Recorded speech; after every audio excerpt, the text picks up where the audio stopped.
Our sources, Virginia Board of Elections Commissioner Chris Piper and political science professor Alex Kina. Election day is not so much of a day anymore. He teaches at Virginia Commonwealth University. Professor Kina says since polls show a dead heat, calling the election may take up to a week. We need to prepare ourselves for the fact that we probably won't know on election night, and it might take a couple of days to count every single vote.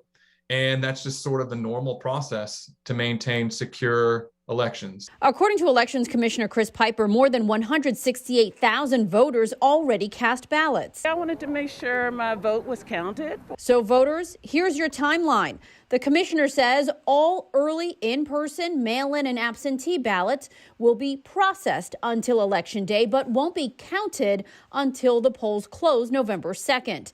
And don't worry, if you're in line after 7 p.m. on Election Day, you'll still be able to vote. Now, if you're mailing in a ballot, Friday, November 5th at noon is a deadline to remember. That's the last possible time your mail-in ballot will be accepted and counted if it's postmarked by Election Day. That's also your deadline to fix any issues with your mail-in ballot. The registrar will contact you if you forget any required information like the witness signature on the envelope. Finally, here's your last date to keep in mind, November 15th, almost 2 weeks after Decision Day. That's when the Board of Elections meets to certify the results. I certainly don't remember a governor's election in Virginia that had this much interest, and that's a good thing. Delia Gonsalves, WUSA 9. One last note here. What are the chances of a recount? Well, the Department of Elections tells us the margin of victory must be lower than 1%.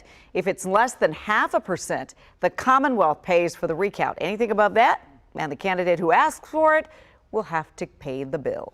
Well, as voters head to the polls less to vote in Virginia, we are here to help you get ready. So let's verify. Can you vote in the Commonwealth without a driver's license? The answer comes from the Virginia Department of Elections. You can, of course, use a driver's license, but you can also vote in Virginia with a DMV-issued ID card, a valid employee ID as long as your picture's on it, a U.S. military ID, a valid student ID with your photo, a U.S. passport, and even a recent utility bill or paycheck with your name and address on it. Now, those are just some of the examples. You can find a full list, including a provisional ballot, on our website, WUSA9.com/verify. And of course, WUSA9 is the place to be before, during, and after Election Day. We'll bring you live coverage as results come in on Tuesday right here on TV, on WUSA9.com, and that free WUSA9 app.